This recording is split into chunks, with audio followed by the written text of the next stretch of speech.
संत महात्मा महापुरुष करे जिनके अपनी अमृतवाणी से गुणगान, वही है मर्यादा पुरुषोत्तम प्रभु राम। प्रभु राम। झूम झूम झूम झूम झूम झूम झूम झूम झूम झूम।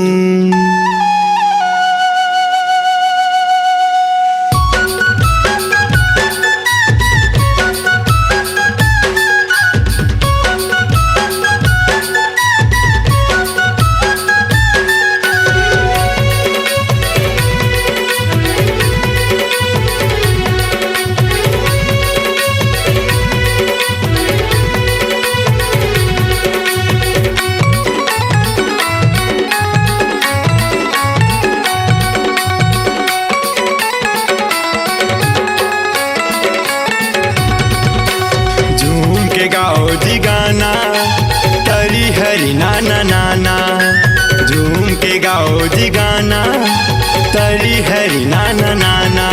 प्रभु राम के महू दीवाना, प्रभु राम के तहू दीवाना, प्रभु राम के महू दीवाना, प्रभु राम के तहू दीवाना। झूम झूम झूम झूम झूम झूम झूम झूम झूम झूम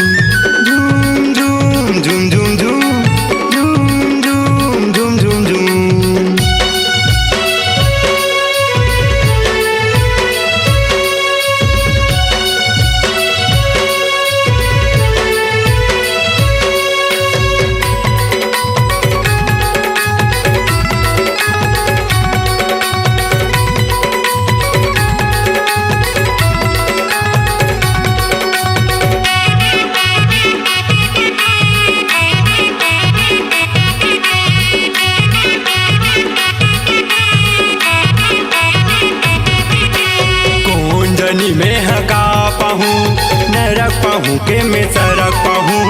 कौन जनी में हका पाहूँ न रख पाहूँ के मैं सरक पाहूँ। राम जाने भगवान जाने एती जाहूँ के मैं होती जाहूँ। राम जाने भगवान जाने एती जाहूँ के मैं होती जाहूँ। काहे मोर जिंदगी ठिकाना ये भैया तीर में आना, सुर से सुर मिलाना, प्रभु राम भजन लत गाना। प्रभु राम के महू दीवाना, प्रभु राम के तहू दीवाना, प्रभु राम के महू दीवाना, प्रभु राम के तहू दीवाना। झूम झूम झूम झूम झूम झूम झूम झूम झूम झूम झूम झूम झूम झूम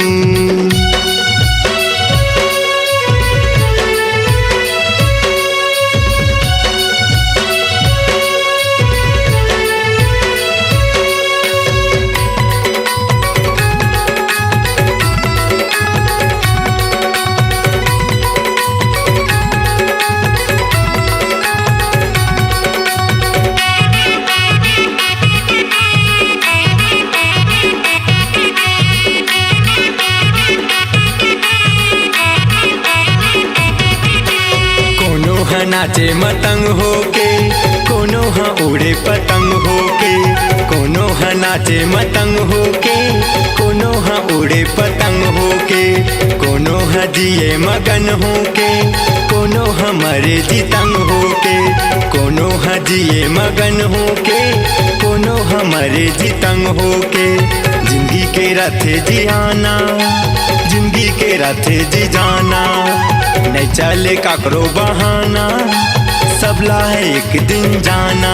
प्रभु राम के महू दीवाना, प्रभु राम के तहू दीवाना, प्रभु राम के महू दीवाना, प्रभु राम के तहू दीवाना। झूम झूम झूम झूम झूम झूम झूम झूम झूम झूम झूम झूम झूम झूम